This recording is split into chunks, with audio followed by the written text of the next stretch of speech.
에스더 2장 12절에서 23절까지의 말씀입니다. 구약성경 752페이지 에스더 2장 12절입니다.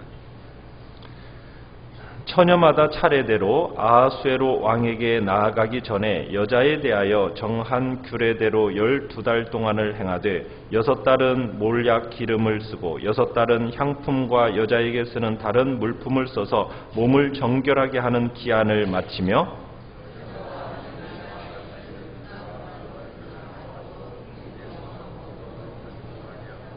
저녁이면 갔다가 아침에는 둘째 후궁으로 돌아와서 비빈을 주관하는 넷이 사스가스의 수하에 속하고 왕이 그를 기뻐하여 그의 이름을 부르지 아니하면 다시 왕에게 나아가지 못하더라.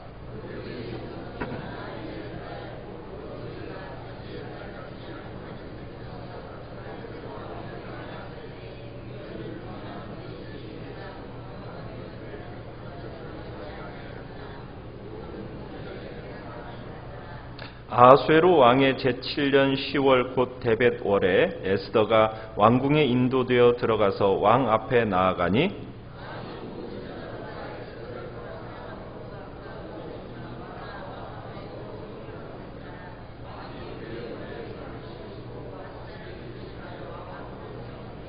왕이 크게 잔치를 베푸니 이는 에스더를 위한 잔치라. 모든 지방관과 신하들을 위하여 잔치를 베풀고 또 각 지방의 세금을 면제하고 왕의 이름으로 큰 상을 주니라. 에스더는 모르드게가 명령한 대로 그 종족과 민족을 말하지 아니하니 그가 모르드게의 명령을 양육받을 때와 같이 따름이더라.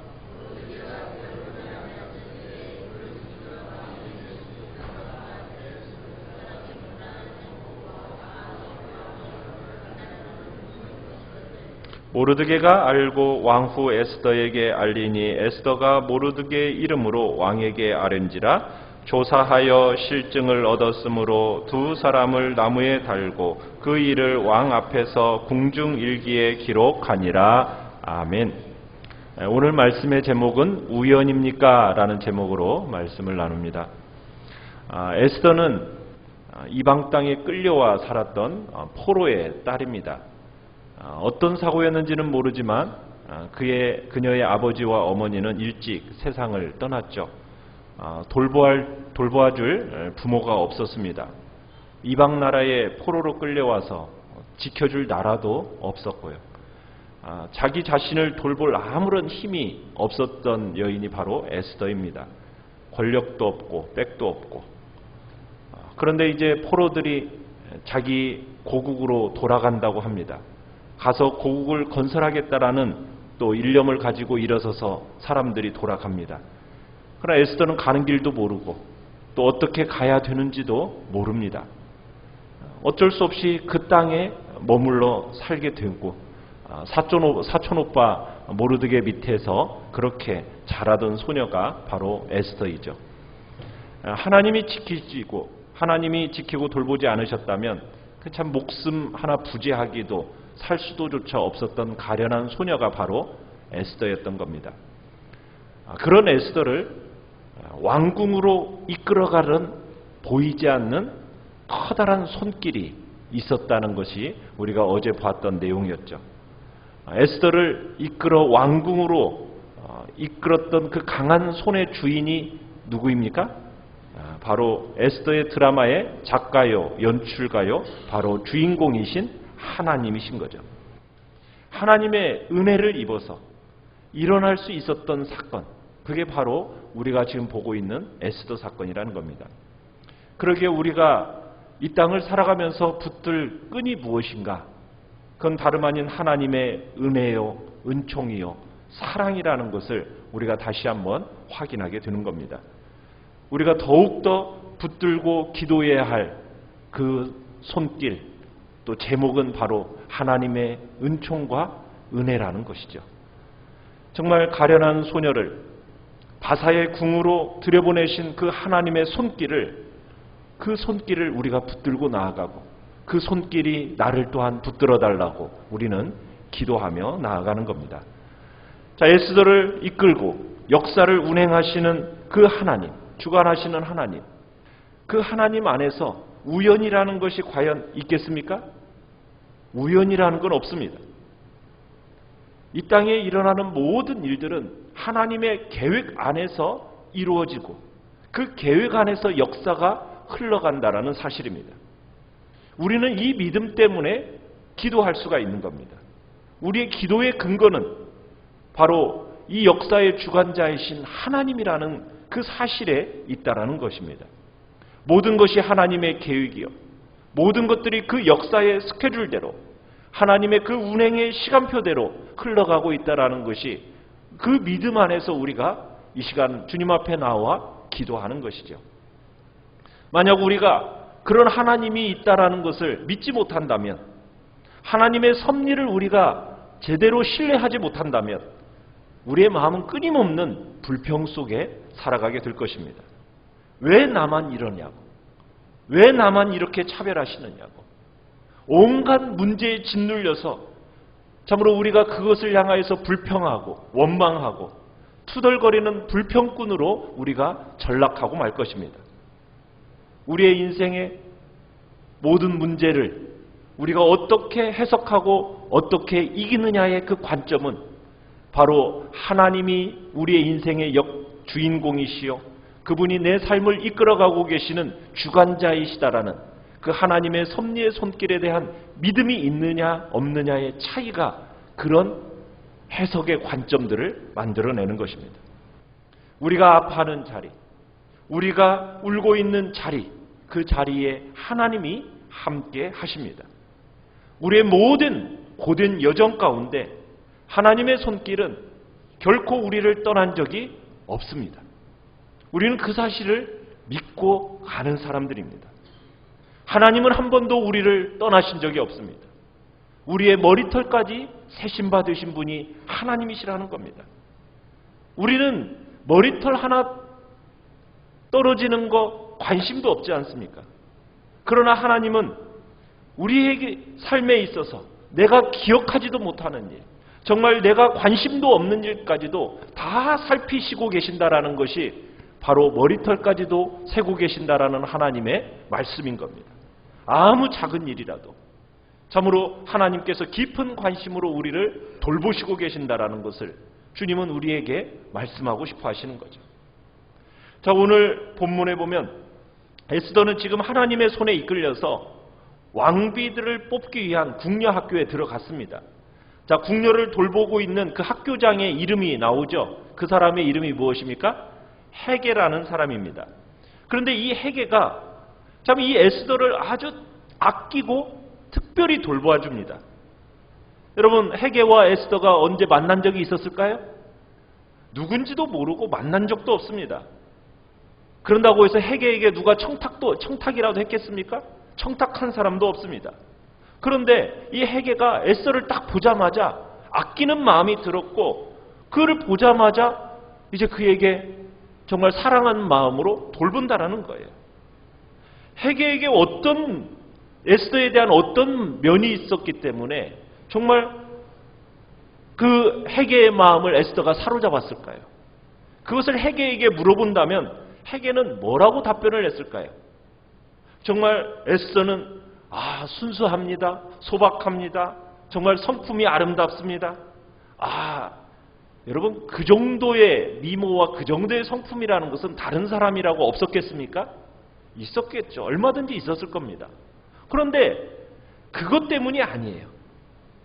에스더를 보니까 왠지 마음이 끌린다는 거예요. 왠지 잘 모르겠는데 사랑스럽다라는 거예요. 그냥 좋다라는 거예요. 그걸 뭘로 우리가 해석할 수가 있겠어요? 다름이 아닙니다. 헤게의 눈에 그냥 좋게 보인 거예요. 정말 그 마음이 끌리는 거예요. 여러분, 그 마음을 누가 주시는 겁니까? 바로 하나님이 역사하시는 거죠. 하나님께서 역사하심으로 이 모든 일들이 진행되어져 간다는 거예요. 우리의 마음을 주관하시는 분이 누구이십니까? 하나님이신 거죠. 드디어 에스더에게 있어서 운명의 날이 찾아옵니다. 왕 앞에 서는 날, 한 사람 한 사람, 이 한 날을 위해서 12달을 준비합니다.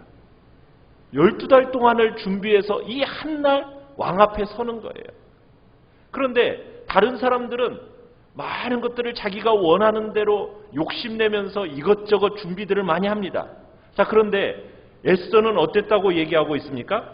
15절에 보면 왕 앞에 나아갈 때, 차례대로 이제 왕 앞에 나아갈 때 궁녀를 주관하는 내시 헤게가 정한 것 외에는 다른 것을 구하지 않았다. 스스로 아무것도 욕심내지 않고 그냥 헤게의 조언을 따라서 그냥 움직이는 거예요. 여러분, 왕의 취향을 누가 잘 알겠어요? 바로 이 헤게가 잘 아는 거예요. 그러니까 그냥 그에게 정말 은혜를 베풀어주는 그 사람에게 베푸는 조언을 따라서 그냥 행하는 거죠. 참 지혜롭게 행한 겁니다. 자, 성경은 에스더가 왕의 침실에 들어간 그 순간 그녀를 뭐라고 15절에 시작을 하고 있느냐면 이렇게 시작을 하고 있어요.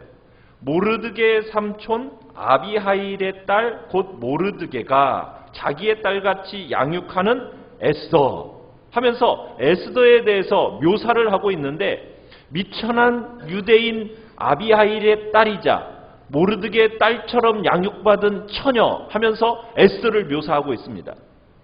자, 그렇게 미천한 여인으로 출발을 했는데 그 침실에서 나왔을 때는, 떠날 때에는 에스더가 뭐가 되고 있습니까? 온 제국이 선망하는 왕비가 되고 있습니다. 대단한 반전이죠. 왕은 에스더를 한눈에 보고 반해버렸습니다. 어떻게 보면은 기나긴 여정입니다. 왕비를 찾기 위한 기나긴 여정이 에스더를 본 그 순간 끝나버렸어요. 한순간입니다. 에스더를 왕비로 결정한 것은 한순간이에요. 에스더의 그 완전한, 어떻게 보면은 아름다움에 매혹되었다. 참, 어떤 것이 그를 그렇게 왕의 마음을 사로잡았을까요? 무엇이? 그 매혹된 그 순간 이제 에스더는 즉시 머리에 관의를 씌우고, 그리고 그녀를 위한 큰 잔치가 베풀어집니다. 그 잔치에 지방관과 신하들이 초청되어지고 그날은 휴일로 선포되어지고 얼마나 기분이 좋았던지 각 지방의 세금들을 다 면제해주고 또 왕이 또한 수많은 선물들을 나누어 주는 그런 일들이 있어요. 만약 아하수에로 왕에게 당신은 에스더가 뭐가 그렇게 좋았습니까? 뭐라고 답변했겠어요? 특별한 점을 얘기했겠습니까? 당신의 마음을 사로잡은 어떤 면이 좋았겠습니까? 그냥 마음이 끌렸죠. 그렇죠? 그냥 좋았다. 여러분, 그 마음을 누가 주었겠어요? 하나님이 주셨다는 거예요. 그 일이 우연이었겠습니까? 이 모든 일들이 이렇게 된 것은 보이지 않는 곳에서 인류의 역사를 주관하시는 하나님의 섭리가 있었기 때문이라는 거죠. 여러분, 처음 사람을 만났을 때 뭐부터 물어보죠? 보통 어디 사세요? 당신의 부모님들은 어떻게 지내시나요? 여러분, 보통 이게 질문이지 않습니까? 왕이 에스더를 처음 만났을 때도 그런 질문들을 하지 않았겠어요? 그런 마음들이 들지 않았겠어요? 대화를 나눴을 때? 일반적으로 그렇잖아요. 가장 기초적이고 궁금증이 그런 것들이 한두 가지 물을 거 아니겠어요? 그러니까 너는 어느 민족 사람이냐? 네 부모는 뭘 하느냐? 이런 질문, 간단한 질문이 있을 수도 있었겠지 않겠어요? 그런데 그러면요, 이 순간에 그것을 답변하는 순간 모든 것이 끝장날 수도 있었어요. 모르드게가 에스더에게 뭘 철저하게 당부를 했습니까? 민족이 어딘지를 말하지 말라는 거예요. 왜냐하면 지금 이 수산 도시 성 안에 유대 민족에 대한 별로 안 좋은 감정들이 퍼져 있다라는 것을 아마 알고 있었기 때문에 그것에 대한 우려 차원에서 이제 에스더에게 자기의 민족을 고하지 말라고 특별히 다짐받고 부탁을 했던 거예요. 네 집 자식이냐? 부모가 없습니다. 여러분 이 말을 듣는 순간 마음은 어떻게 돼버리는 겁니까? 자, 그런데 이 말을 왕이 물었어요, 안 물었어요? 묻지를 않은 거예요. 그날따라 왕이 그것에 대해서 묻지를 않은 거예요. 언제 이 에스더의 민족이 유대 민족이라는 것을 왕이 알게 됩니까? 위기에 빠져가지고 에스더가 죽으면 죽으리라는 그 결단과 함께 왕에게 찾아갔을 때 자기가 스스로 유대 민족임을 밝히고 알게 됐거든요. 내 동족이 죽게 생겼습니다. 살려주십시오. 간청을 했을 때 내 동족이 누구냐? 그때서야 이 아하수에로 왕이 묻는다는 얘기입니다. 여러분, 질문 하나조차, 이것조차 묻지 않았던 것이 우연이었겠습니까? 아니라는 거죠. 분명히 그 우연 뒤에 숨어 역사하시는 분이 계시다는 거예요. 그분이 누구이십니까? 눈에 보이지 않는 하나님의 커다란 손길이 역사하고 있는 거예요. 사람의 마음을 주관하시고 말의 응답도 주관하시는 분이 누구이시라고요? 하나님이시라는 거예요. 에스더서는 하나님이라는 단어가 한 번도 나오지 않지만 이 매 사건마다, 매 장마다, 매 구절마다 그 단어, 모든 단어 뒤에 운행하시는 하나님의 힘있는 손길이 느껴지는 것이죠. 에스더를 움직이시고 그 왕을 움직이시고 해계를 움직이시고 이 모든 것들을 움직이시는 분이 누구이십니까? 하나님이십니다. 하나님의 섭리가 있다라는 거예요. 역사의 우연은 없습니다. 하나님의 섭리가 있을 뿐이고 하나님의 간섭이 있을 뿐이란 얘기입니다. 자, 그런데 2장 말미 이제 보시면은 참 한 중요한 사건, 정말 우연 같은 사건이 또 하나가 기록이 되어 있어요. 그건 뭐냐면 21절부터 23절까지예요. 이 기록이 있었기 때문에 후에 유대 민족이 구원받는데 엄청난 도움을 받게 됩니다. 모르드게가 대궐문에 앉아 있었어요. 어떻게 되는가 그 상황들을 지켜보면서 참으로 모든 일을 지켜보고 있는데 한 이야기를 듣게 됩니다. 어떤 얘기를 듣게 되었습니까? 두 내시가 주고받는 말을 우연히 듣게 된 거예요. 빅단과 데레스라는 사람이 왕에 대한 원한을 품었어요. 그래서 이 왕을 암살하겠다라는 음모를 꾸미는 것을 엿듣게 된 겁니다. 자, 모르드게가 이 사실을 누구에게 알리죠? 미리 에스더에게 전합니다. 자, 에스더는 함부로 말하지 않고 모르드게의 이름으로 그 음모를 누구에게 전달합니까? 왕에게 전달하죠. 자, 이에 대해서 곧바로 조사가 들어갔습니다. 그리고는 실증을 얻었어요. 모든 전모가 밝혀졌습니다. 두 사람은 어떻게 되었습니까? 처형됐어요. 그리고 이 모르드게의 일이 어디에 기록이 되죠? 23절 끝에 보니까 궁중일기에 기록이 되었습니다. 어떻게 보면 엄청난 공을 세웠잖아요. 모르드게가. 그러면은 그 당시 어떻게 했어야 마땅한 겁니까? 뭔가 상을 주고 뭔가 그에 대한 합당한 대우가 이루어져야 마땅한 거잖아요. 그런데 그런 일이 있었어요, 없었어요? 없었고 그냥 왕이 잊어버렸어요. 여러분, 모르드게가 우연히 역모를 듣게 된 거 우연이었겠습니까? 에스더가 모르드게의 이름으로 고한 것도 우연이었겠습니까? 모르드게가 상을 받지 못하고 잊혀진 것 우연이었을까요? 이 모든 것들이 결국에는 우리가 나중에 보지만 합력해서 선을 이루는 거 보게 됩니다. 여러분, 기도의 응답이라는 것은 하나님의 뜻이에요. 역사의 무대 속에서 잊혀지는 것도 하나님의 뜻입니다. 기도했지만 기도의 응답이 늦어지는 것조차도 하나님의 뜻입니다. 이 모든 것들 배후에 나중에 우리가 보지만 그 후에는 민족을 구원하는 일에 어떻게 사용되는지 우리가 잘 알고 있어요. 하나님의 길에 우연은 없다라는 책이 있어요. 그 책에 이런 내용이 나옵니다. 너무 절박해서, 너무 아파서, 너무 힘들어서 하나님 앞에 기도했습니다. 그런데 하나님이 그것을 거절하십니다. 이것은 말이 안 된다고. 내가 뭘 잘못했길래 하나님이 나를 미워해도 이렇게 미워할 수가 있는가? 억울하고 분통 터져서 정말 가슴을 쥐어뜯고 밤을 지새웁니다. 여러분, 그런데도 하나님의 섭리를 믿는다면 기뻐하라는 거예요.